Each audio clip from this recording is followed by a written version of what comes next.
Daphne awoke an hour or so later, surprised that she'd fallen asleep at all. Simon still lay next to her, snoring softly. They were both dressed, he in his whiskey-scented clothes and she in her nightrobe. Gently she touched his cheek. "What am I to do with you?" she whispered. "I love you, you know. I love you. But I hate what you're doing to yourself." She drew a shaky breath. "And to me. I hate what you're doing to me." He shifted sleepily, and for one horrified moment she was afraid that he'd woken. "Simon?" she whispered, then let out a relieved exhale when he didn't answer. She knew she shouldn't have spoken words aloud that she wasn't quite ready for him to hear, but he'd looked so innocent against the snowy white pillows. It was far too easy to spill her innermost thoughts when he looked like that. "Oh, Simon," she sighed, closing her eyes against the tears that were pooling in her eyes. She should get up. She should absolutely, positively get up now and leave him to his rest. She understood why he was so dead set against bringing a child into this world. But he hadn't, but she hadn't forgiven him, and she certainly didn't agree with him. If he woke up with her still in his arms, he might think she was willing to settle for his version of a family.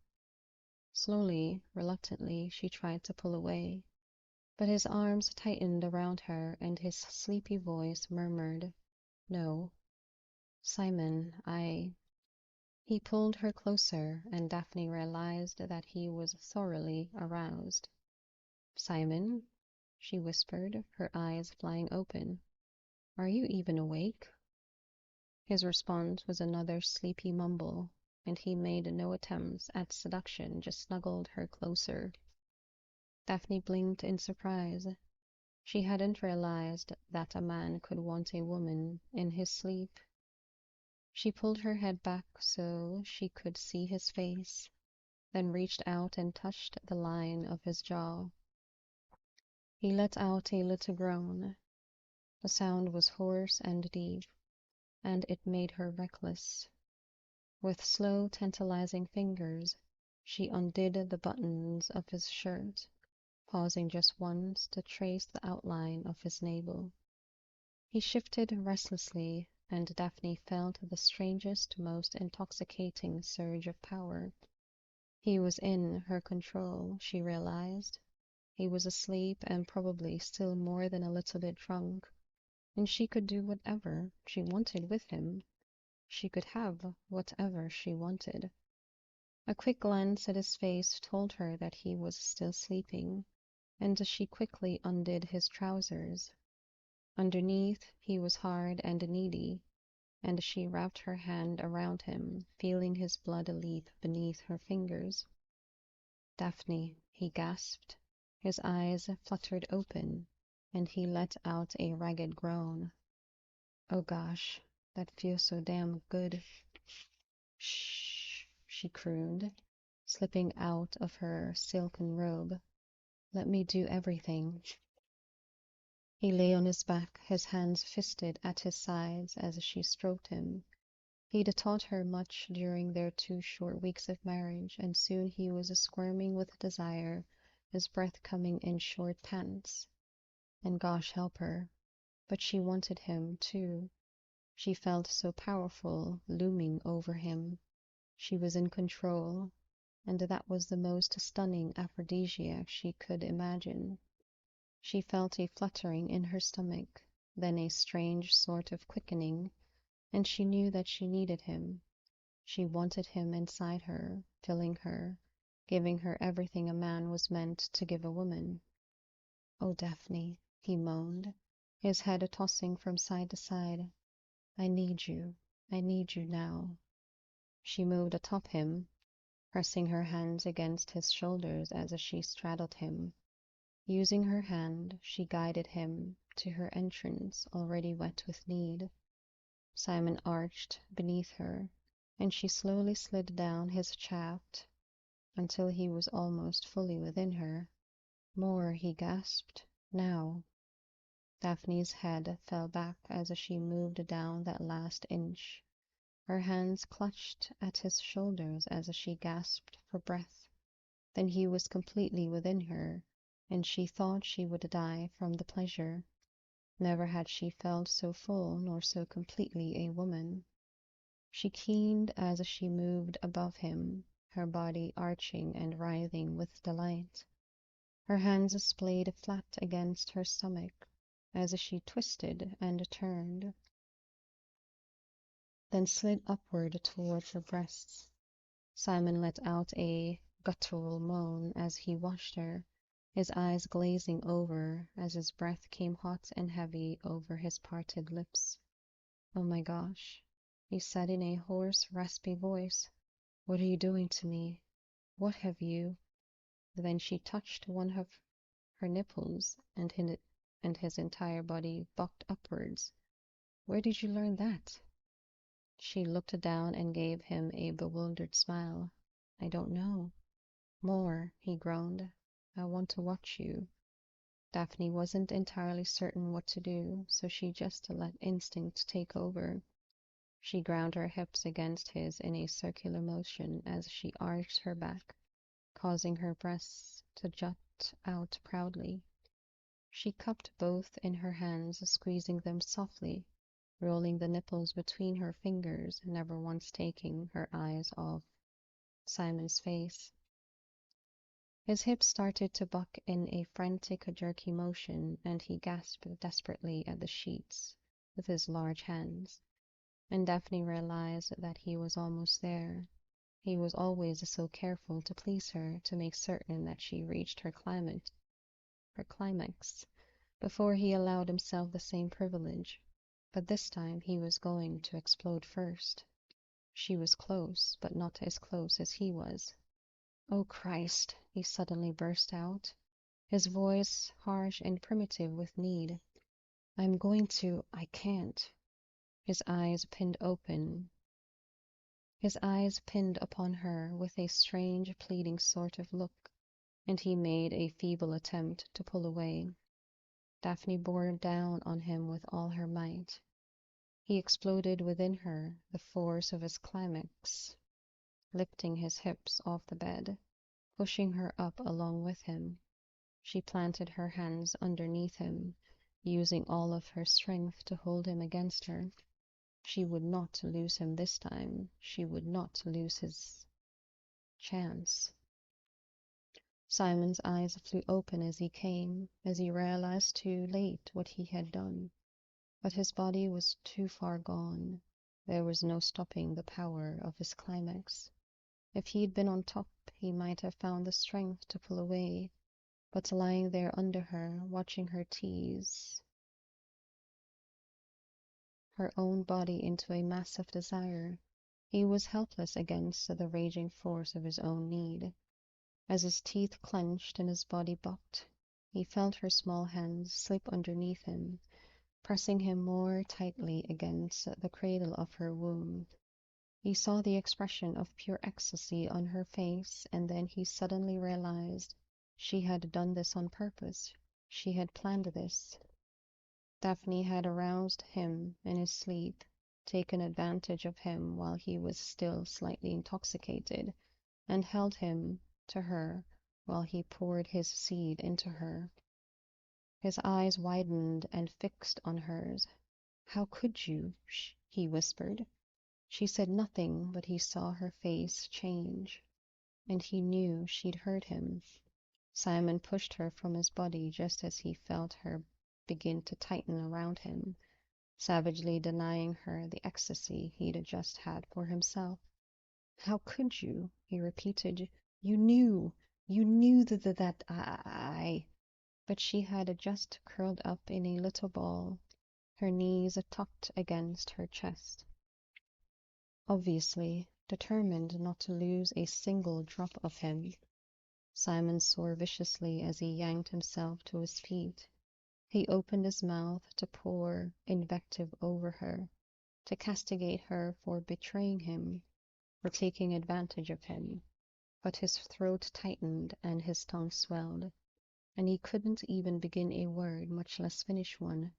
You, he finally managed. Daphne stared at him in horror. Simon, she whispered. He didn't want this. He didn't want her looking at him like he was some sort of freak. Oh gosh, oh gosh. He felt 7 years old again. He couldn't speak. He couldn't make his mouth work. He was lost. Daphne's face filled with concern, unwanted, pitying concern. Are you all right? She whispered. Can you breathe? It was a far cry from "Don't pity me," but it was all he could do. He could feel his father's mocking presence squeezing at his throat, choking his tongue. Simon, Daphne said, hurrying to his side. Her voice grew panicked. Simon, say something. She reached out to touch his arm, but he threw her off. Don't touch me, he exploded. She shrank back. I guess there are still some things you can say, she said in a small, sad voice. Simon hated himself, hated the voice that had forsaken him, and hated his wife because she had the power to reduce his control to rubble. This complete loss of speech, the choking, strangling feeling, he had worked his entire life to escape it, and now she had brought it all back with a vengeance. He couldn't let her do this. He couldn't let her make him like he'd been once before. He tried to say her name, couldn't get anything out. He had to leave. He couldn't look at her. He couldn't be with her. He didn't even want to be with himself. But that, unfortunately, was beyond his meager control. Don't come near me, he gasped, jabbing his finger at her as he yanked on his trouser. You did this. Did what? Daphne cried, pulling a sheet around her. Simon, stop this. What did I do that was so wrong? You wanted me. You know you wanted me. This, he burst out, pointing at his throat. Then he pointed toward her abdomen. That! Then, unable to bear the sight of her any longer, he stormed from the room. If only he could escape himself with the same ease. 10 hours later, Daphne found the following note. Pressing business at another one of my estates requires my attention. I trust you will notify me if your attempts at conception were successful. My steward will give you my direction should you need it. The single sheet of paper slipped from Daphne's fingers and floated slowly to the floor. A harsh sob escaped her throat, and she pressed her fingers to her mouth, as if that might possibly stem the tide of emotion that was churning within her. He'd left her. He'd actually left her. She'd known he was angry, known he might not even forgive her, but she hadn't thought he would actually leave. She'd thought, oh, even when he'd stormed out the door, she'd thought that they might be able to resolve their differences. But now she wasn't so sure. Maybe she'd been too idealistic. She'd egotistically thought that she could heal him, make his heart whole. Now she realized that she'd imbued herself with far more power than she actually possessed. She'd thought her love was so good, so shining, so pure that Simon would immediately abandon the years of resentment and pain that had fueled his very existence. How self-important she'd been. How stupid she felt now. Some things were beyond her reach. In her sheltered life, she'd never realized that until now. She hadn't expected the world to be handed to her upon a golden platter, but she'd always assumed that if she worked hard enough for something, treated everyone the way she would like to be treated, then she would be rewarded. But not this time. Simon was beyond her reach. The house seemed preternaturally quiet. As Daphne made her way down to the yellow room, she wondered if all the servants had learned of her husband's departure and were now studiously avoiding her. They had to have heard bits and pieces of the argument the night before. Daphne sighed. Grief was even more difficult when one had a small army of onlookers, or invisible onlookers, as the case may be, she thought, as she gave the bell pull a tug. She couldn't see them, but she knew they were there, whispering behind her back and pitying her.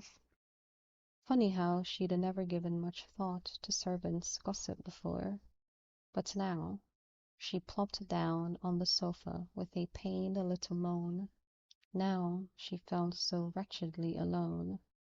What else was she supposed to think about? Your Grace?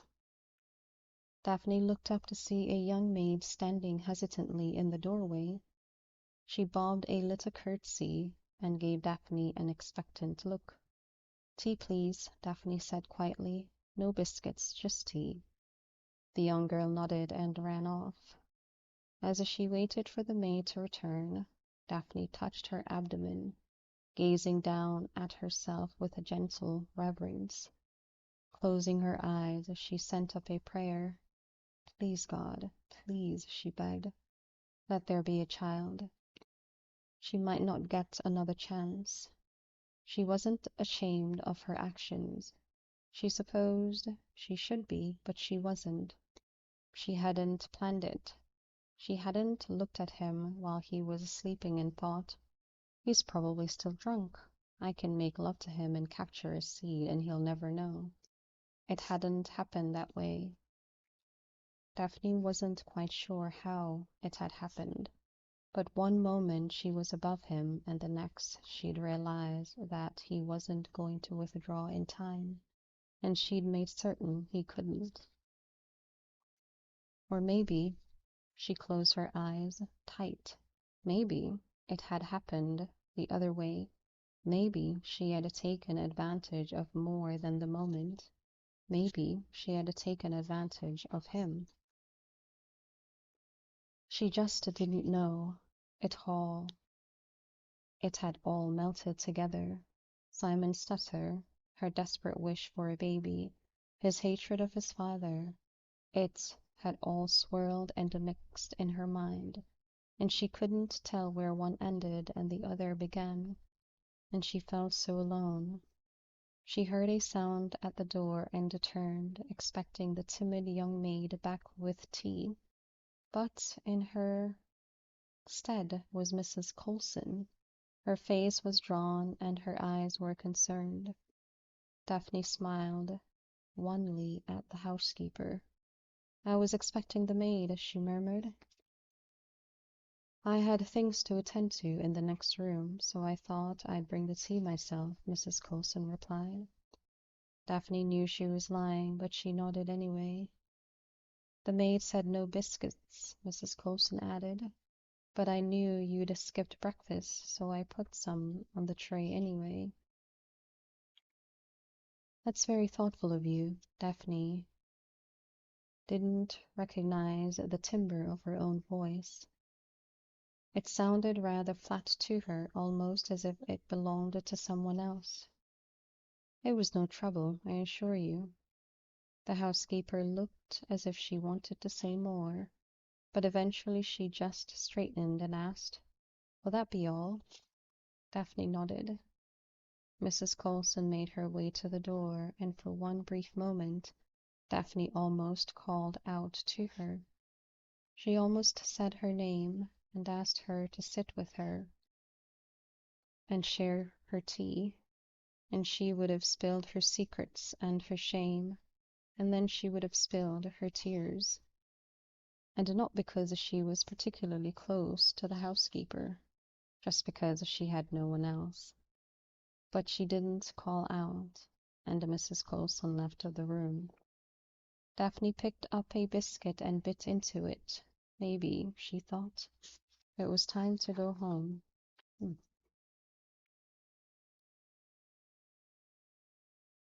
The new Duchess of Hastings was spotted in Mayfair today. Philippa Featherington saw the former Miss Daphne Bridgerton taking a bit of air as she walked briskly around the block. Miss Featherington called out to her, but the Duchess pretended not to hear. And we know the Duchess must have been pretending, for, after all, one would have to be deaf to let one of Miss Featherington's shouts go unnoticed. Lady Whistledown, Society Papers, June 9, 1813.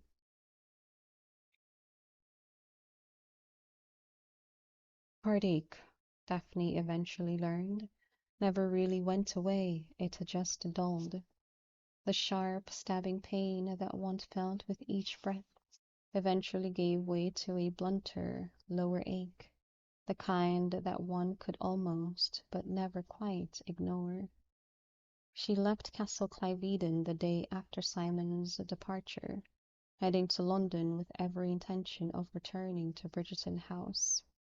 But going back to her family's house somehow seemed like an admission of failure, and so at the last minute she instructed the driver to take her to Hastings House instead. She would be near her family if she felt the need for their support and companionship, but she was a married woman now, she should reside in her own home. And so she introduced herself to her new staff, who accepted her without question, but not without a considerable amount of curiosity, and set about her new life as an abandoned wife. Her mother was the first to come calling. Daphne hadn't bothered to notify anyone else of her return to London, so this was not terribly surprising. "Where is he?" Violet demanded without preamble. "My husband, I presume?" "No, your great-uncle Edmund," Violet practically snapped. "Of course I mean your husband." Daphne didn't quite meet her mother's eyes as she said, "I believe that he's tending to affairs at one of his country estates." "You believe?" "Well, I know," Daphne amended. "And do you know why you are not with him?" Daphne considered lying. She considered brazening it out and telling her mother some nonsense about an emergency involving tenants, and maybe some livestock or disease or anything. But in the end her lip quivered, and her eyes started to prick with tears, and her voice was terribly small as she said, "Because he did not choose to take me with him." Violet took her hands. "Oh, Daph," she sighed. "What happened?" Daphne sank onto a sofa, pulling her mother along with her. "More than I could ever explain. Do you want to try?" Daphne shook her head. She'd never, not even once in her life, kept a secret from her mother. There had never been anything she didn't feel she could discuss with her. But there had never been this. She patted her mother's hands. "I'll be all right." Violet looked unconvinced. "Are you certain?" "No." Daphne stared at the floor for a moment. "But I have to believe it anyway." Violet left, and Daphne placed her hand on her abdomen and prayed. Colin was the next to visit, about a week later. Daphne returned from a quick walk in the park to find him standing in her drawing room, arms crossed, expression furious. "Ah," Daphne said, pulling off her gloves. "I see you've learned of my return." "What the hell is going on?" he demanded. Colin, Daphne reflected wryly, had clearly not inherited their mother's talent for subtlety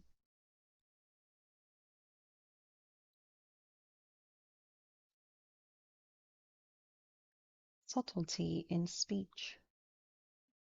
"Speak!" he barked. She closed her eyes for a moment, just a moment to try to relieve the headache that had been plaguing her for days. She didn't want to tell her woes to Colin. She didn't even want to tell him as much as she told her mother, although she supposed he already knew. The news always traveled fast at Bridgerton House. She wasn't really sure where she'd got the energy, but there was a certain fortifying benefit to putting up a good front. So she squared her shoulders, raised a brow, and said, "And by that you mean?" "I mean," Colin growled, "where's your husband?" "He is otherwise occupied," Daphne replied. It sounded so much better than "he left me." "Daphne," Colin's voice held no end of warning, "are you here alone?"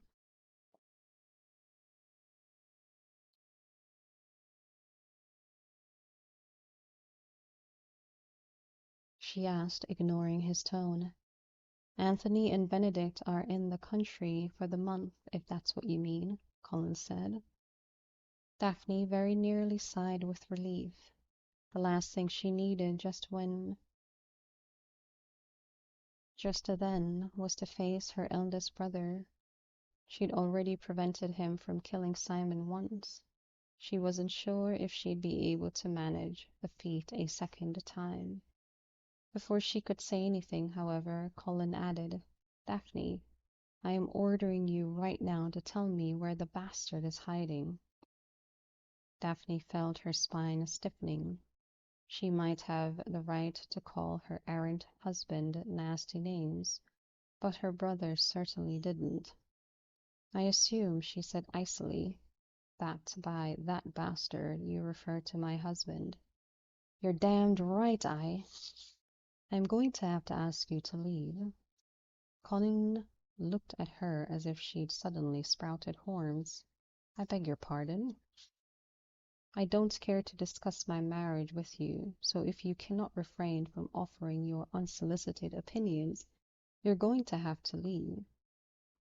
"You can ask me to leave," he said in disbelief. She crossed her arms. "This is my house." Colin stared at her, then looked around the room.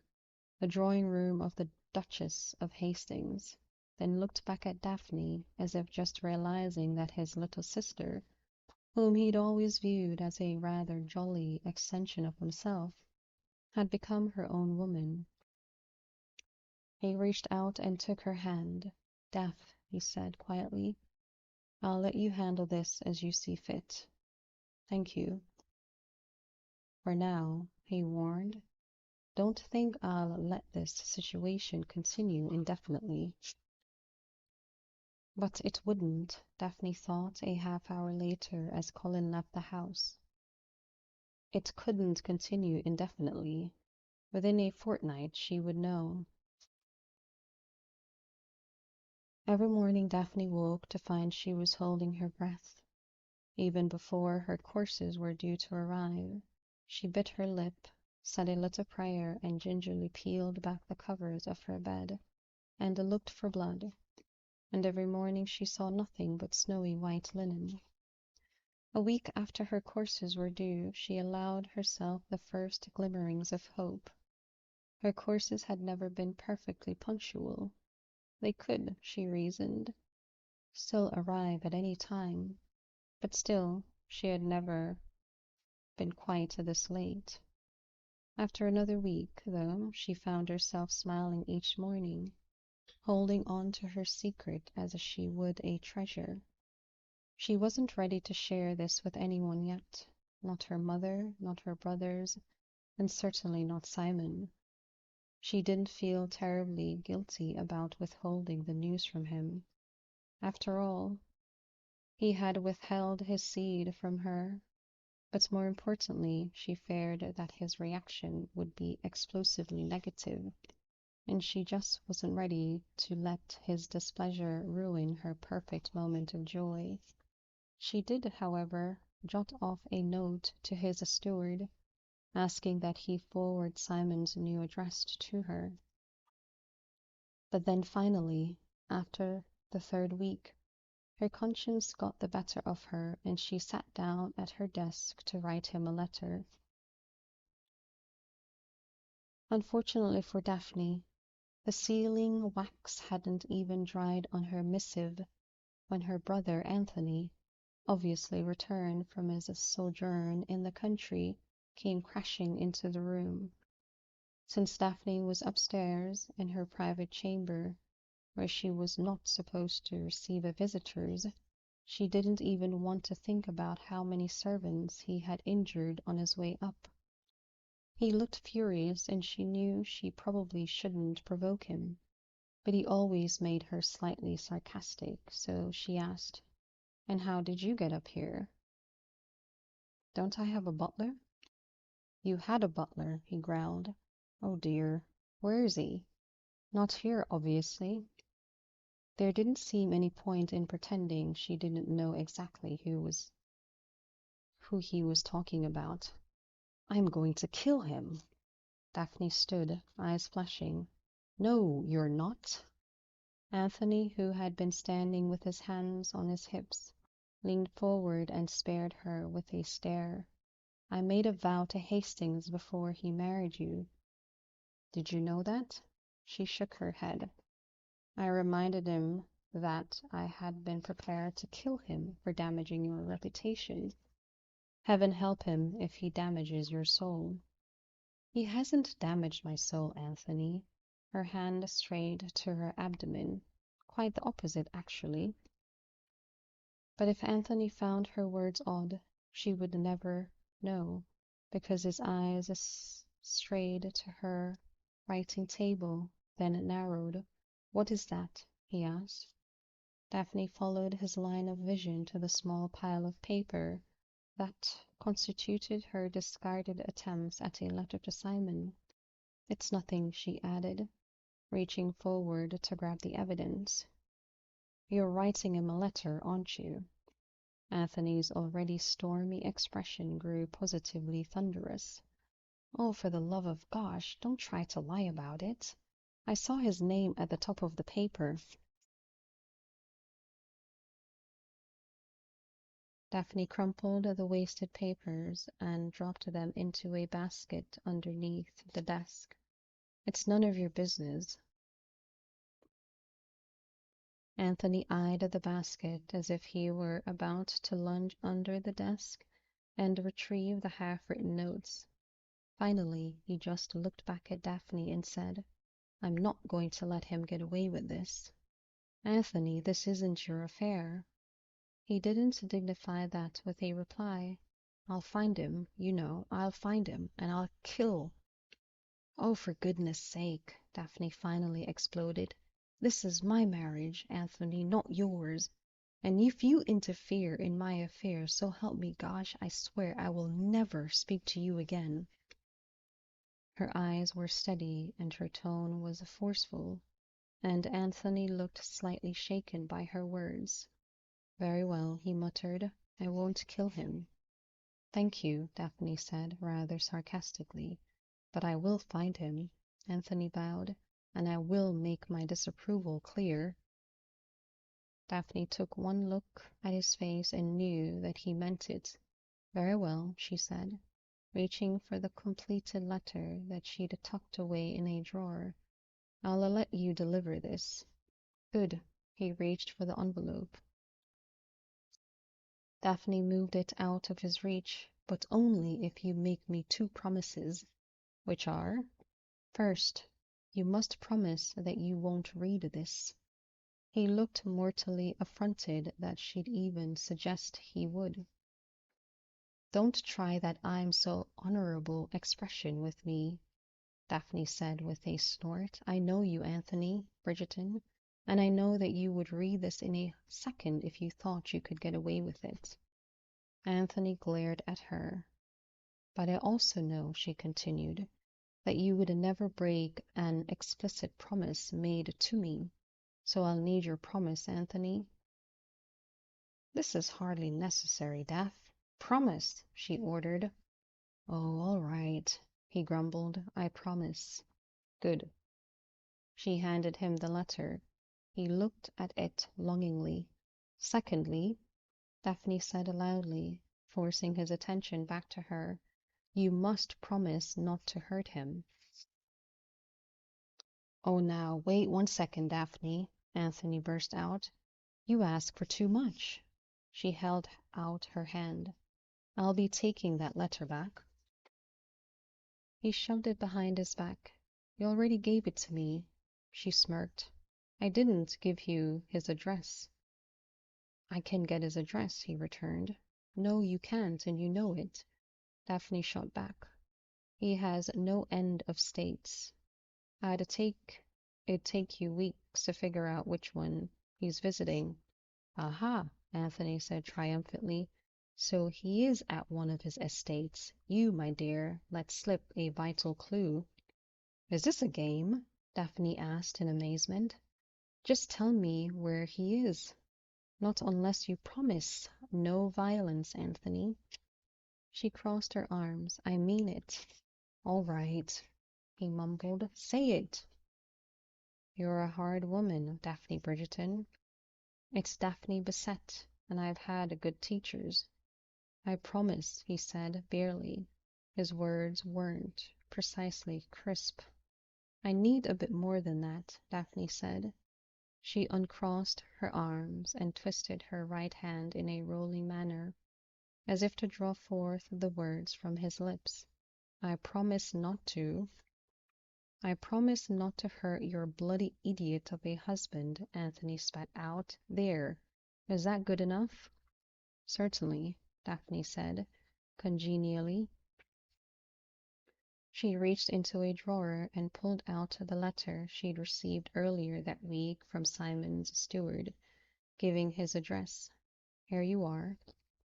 Anthony took it with a decidedly ungraceful and ungrateful swipe of his hand. He glanced down, scanned the lines, then said, I'll be back in 4 days. You're leaving today? Daphne asked, surprised. I don't know how long I can keep my violent impulses in check, he drawled. Then by all means go today, Daphne said. He did.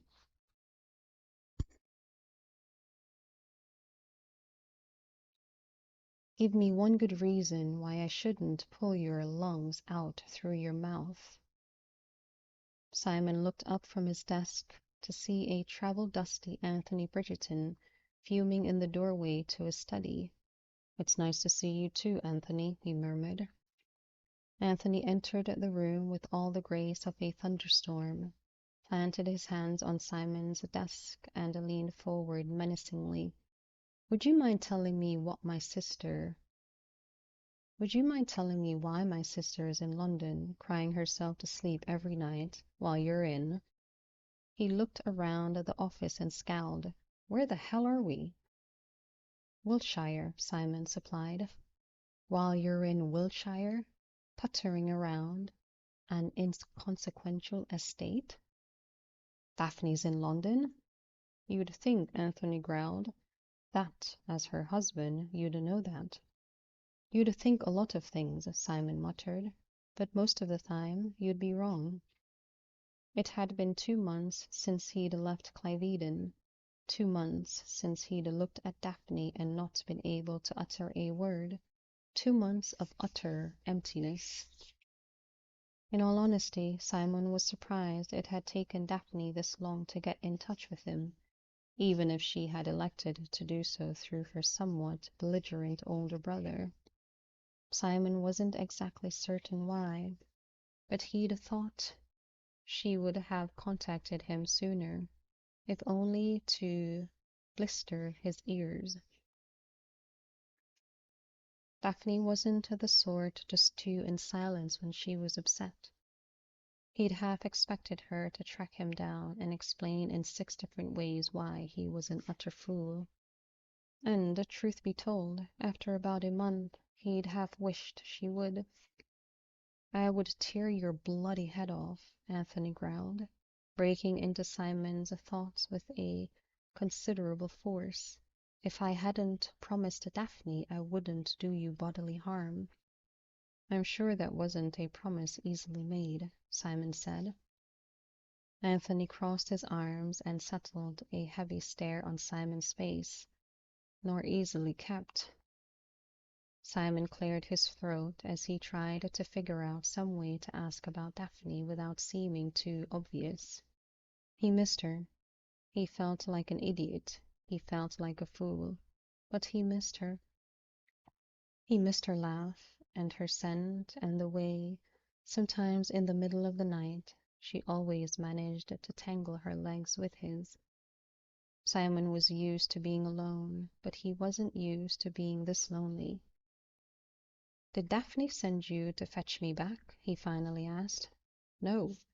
Anthony reached into his pocket, pulled out a small ivory envelope, and slapped it down on the desk.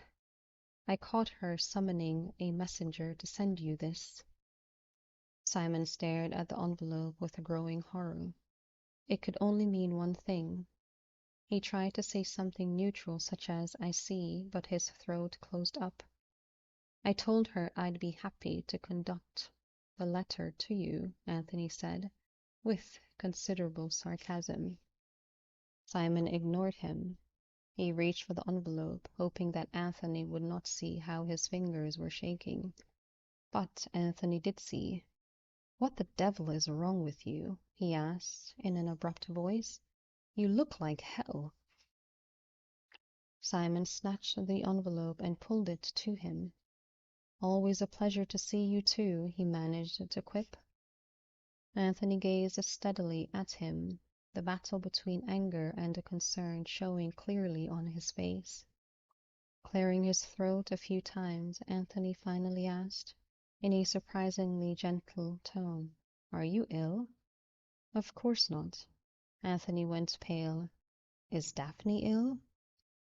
Simon's head snapped up. "Not that she's told me. Why? Does she look ill? Has she—" "No, she looks fine." Anthony's eyes filled with curiosity. "Simon," he finally asked, shaking his head, "what are you doing here? It's obvious you love her, and much as I can't comprehend it, she seems to love you as well." Simon pressed his fingers to his temples, trying to stave off the pounding headache he'd never seemed to be without these days. "There are things you don't know," he said wearily, shutting his eyes against the pain. "Things you could never understand." Anthony was silent for a full minute.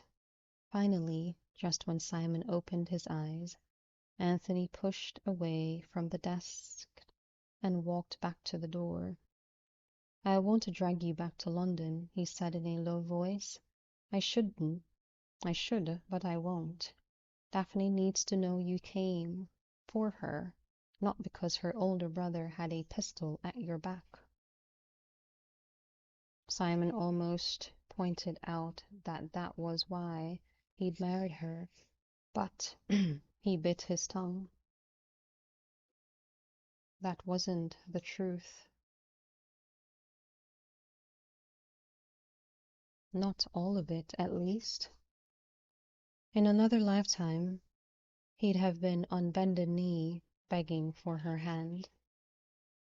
"You should know, however," Anthony continued, "that people are starting to talk. Daphne returned to London alone, barely a fortnight after your rather hasty marriage. She's keeping a good face about it, but it's got to hurt. No one has actually come out and insulted her, but there's only so much well-meaning pity a body can take. And that damned Whistledown woman has been writing about her." Simon winced. He'd not been back in England long, but it was long enough to know that the fictitious Lady Whistledown could inflict a great deal of damage and pain. Anthony swore in disgust. "Get yourself to a doctor, Hastings, and then get yourself back to your wife." With that, he strode out the door. Simon stared at the envelope in his hands for many minutes before opening it. Seeing Anthony had been a shock. Knowing he'd just been with Daphne made Simon's heart ache. Bloody hell. He hadn't expected to miss her. This was not to say, however, that he wasn't still furious with her. She'd taken something from him that he quite frankly hadn't wanted to give. He didn't want children. He'd told her that. She'd married him knowing that, and she'd tricked him. Or had she? He rubbed his hands wearily against his eyes and forehead as he tried to remember the exact details of that fateful morning. Daphne had definitely been the leader in their lovemaking, but he distinctly recalled his own voice urging her on. He should not have encouraged what he knew he could not stop. She probably wasn't pregnant anyway, he reasoned. Hadn't it taken his own mother over a decade to produce a single living child? But when he was alone, lying in bed at night, he knew the truth. He hadn't fled just because Daphne had disobeyed him, or because there was a chance he'd surd a child. He'd fled because he couldn't bear the way he'd been with her. She'd reduced him to the stuttering, stammering fool of his childhood. She'd rendered him mute, brought back that awful, choking feeling, the horror of not being able to say what he felt. He just didn't know if he could live with her if it meant going back to being the boy who could barely speak. He tried to remind himself of their courtship, their mock courtship, he thought with a smile, and to remember how easy it had been to be with her, to talk with her. But every memory was tainted by where it had all led, to Daphne's bedroom that hideous morning, with him tripping over his tongue and choking on his throat. And he hated himself like that. So he'd fled to another of his country estates. As a duke, he had a number of them. This particular house was in Wiltshire, which, he had reasoned, wasn't too terribly far from Cliveden. He could get back in a day and a half if he rode hard enough. It wasn't so much like he'd run away, if he could go back so easily. And now it looked like he was going to have to go back. Taking a deep breath, Simon picked up his letter opener and slit the envelope. He pulled out a single sheet of paper and looked down. Simon, my efforts, as you termed them, were met with success. I have removed myself to London so that I might be near my family and await your directive there. Yours, Daphne. Simon didn't know how long he sat there behind his desk, barely breathing, the cream-colored slip of paper hanging from his fingers. Then finally a breeze washed over him, and perhaps the light changed, or the house creaked, but something broke him out of his reverie, and he jumped to his feet, strode into the hall, and bellowed for his butler. "Have my carriage hitched," he barked, when the butler appeared. "I am going to London." Ooh.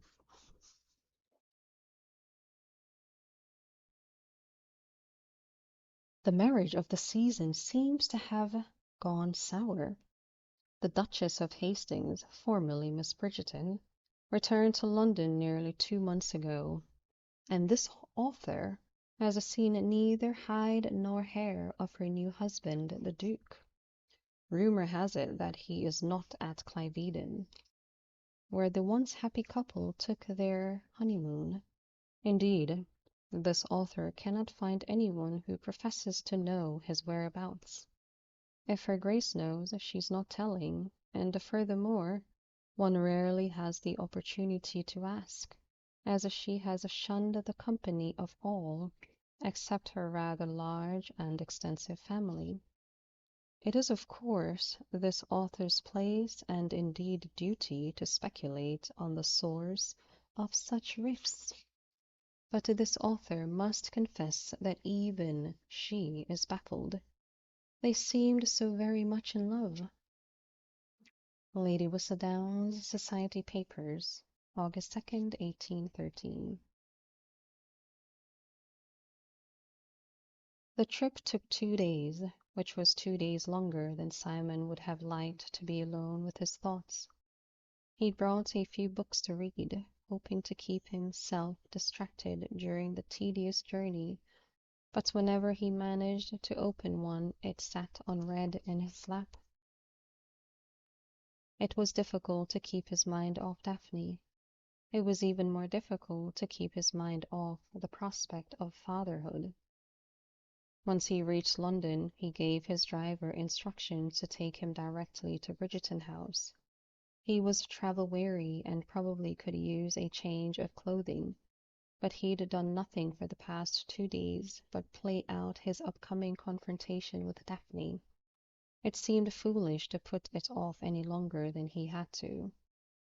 Once admitted to Bridgerton House, however, he discovered that Daphne wasn't there. "What do you mean?" Simon asked in a deadly voice, not particularly caring that the butler had done little to earn his ire. "The Duchess isn't here?" The butler took his deadly voice and raised him one curled upper lip. "I mean, your Grace," this was not said with a particular graciousness, "that she's not in residence." "I have a letter from my wife." Simon thrust his hand into his pocket, but damn it, didn't come up with the paper. "Well, I have a letter from her somewhere," he grumbled, "and it specifically states that she has removed herself to London." "And she has, your Grace." "Then where the hell is she?" Simon ground out. The butler merely raised a brow. "At Hastings House, your Grace." Simon clamped his mouth shut. There was little more humiliating than being bested by a butler. "After all," the butler continued, clearly enjoying himself now, "she's married to you, is she not?" Simon glared at him. "You must be quite secure in your position." "Quite." Simon gave him a brief nod, since he couldn't quite bring himself to thank the man, and stalked off, feeling very much like a fool. Of course Daphne would have gone to Hastings House. She hadn't left him after all. She just wanted to be near her family. If he could have kicked himself on the way back to the carriage, he would have done so. Once inside, however, he did kick himself. He lived just across Grosvenor Square from the Bridgertons. He could have walked across the blasted green in half the time. Time, however, proved not to be particularly of the essence, because when he swung open the door to Hastings House and stomped into the hall, he discovered that his wife was not at home. "She's riding," Jeffries said. Simon stared at his butler in patent disbelief. "She's riding?" he echoed. "Yes, your Grace," Geoffrey replied. "Riding on a horse." Simon wondered what the penalty was for strangling a butler. Where, he bit off, did she go? "Hyde Park, I believe." Simon's blood began to pound, and his breath grew uneven. Riding? Was she bloody insane? She was pregnant, for God's sake. Even he knew that pregnant women weren't supposed to ride. "Have a horse saddled for me," Simon ordered. "Immediately." "Any particular horse?" Jeffries inquired. "A fast one," Simon snapped. "And do it now. Or better yet, I'll do it." With that, he turned on his heel and marched out of the house. But about halfway to the stables, his panic seeped from his blood to his very bones, and Simon's determined stride turned into a run. It wasn't the same as riding astride, Daphne thought, but at least she was going fast. In the country, when she'd been growing up, she'd always borrowed Colin's breeches and joined her brothers on their hell for leather rides. Her mother usually suffered an attack of the vapors every time she saw her eldest daughter return covered with mud, and quite frequently sporting a new and startling bruise. But Daphne hadn't cared. She hadn't cared where they were riding to, or what they were riding from. It had all been about speed. In the city, of course, she couldn't don breeches, and thus was relegated to the side saddle. But if she shook her horse out early enough, when fashionable society was still abed, and if she made certain to limit herself to the more remote areas of Hyde Park, she could bend over her saddle and urge her horse to gallop. The wind whipped her hair out of its bun and stung her eyes to tears, but at least it made her forget. Atop her favorite mare, tearing across the fields, she felt free. There was no better medicine for a broken heart. She'd long since ditched her groom, pretending she hadn't heard him when he'd yelled, "Wait, Your Grace, wait!" She'd apologized to him later. The grooms at Bridgerton House were used to her antics and well aware of her skill atop a horse. This new man, one of her husband's servants, would probably worry. Daphne felt a twinge of guilt, but only a twinge. She needed to be alone. She needed to move fast. She slowed down as she reached a slightly wooded area and took a deep breath of the crisp autumn air. She closed her eyes for a moment, letting the sounds and smells of the park fill her senses. She thought of a blind man she'd once met, who'd told her that the rest of his senses had grown sharper since he'd lost his sight. As she sat there and inhaled the scents of the forest, she thought he might be right. She listened hard, first identifying the high-pitched chirp of the birds, then the soft, scurrying feet of the squirrels as they hoarded nuts for the winter. Then she frowned and opened her eyes. Damn, that was definitely the sound of another rider approaching. Daphne didn't want company. She wanted to be alone with her thoughts and her pain, and she certainly didn't want to have to explain to some well-meaning society member why she was alone in the park. She listened again, identified the location of the oncoming rider, and took off in the other direction. She kept her horse to a steady trot, thinking that if she just got out of the other rider's way, he'd pass her by. But whichever way she went, he seemed to follow. She picked up speed, more speed than she would have in this lightly wooded area.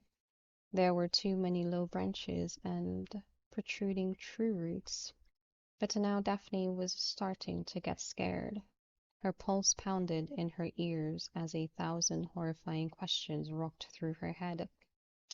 What if this rider wasn't, as she'd originally supposed, a member of the ton? What if he was a criminal? Or a drunk? It was early. There was no one about. If Daphne screamed, who would hear her? Was she close enough to her groom? Had he stayed put where she'd left him, or had he tried to follow? And if he had he even gone in the right direction? Her groom! She nearly cried out in relief. It had to be her groom. She swung her mare around to see if she could catch a glimpse of the rider. The Hastings livery was quite distinctly red. Surely she'd been able to see if... Smack! Every bit of air was violently forced from her body as a branch caught her squarely in the chest. A strangled grunt escaped her lips, and she felt her mare moving forward without her, and then she was falling. She landed with a bone-jarring thud, the autumn brown leaves on the ground providing scant cushioning. Her body immediately curled into a fetal position, as if by making herself as small as possible she could make the hurt as small as possible. And, oh gosh, she hurt. Damn it, she hurt everywhere. She squeezed her eyes shut and concentrated on breathing. Her mind flooded with curses she'd never dare to speak aloud. But it hurt. Bloody hell, it hurt to breathe.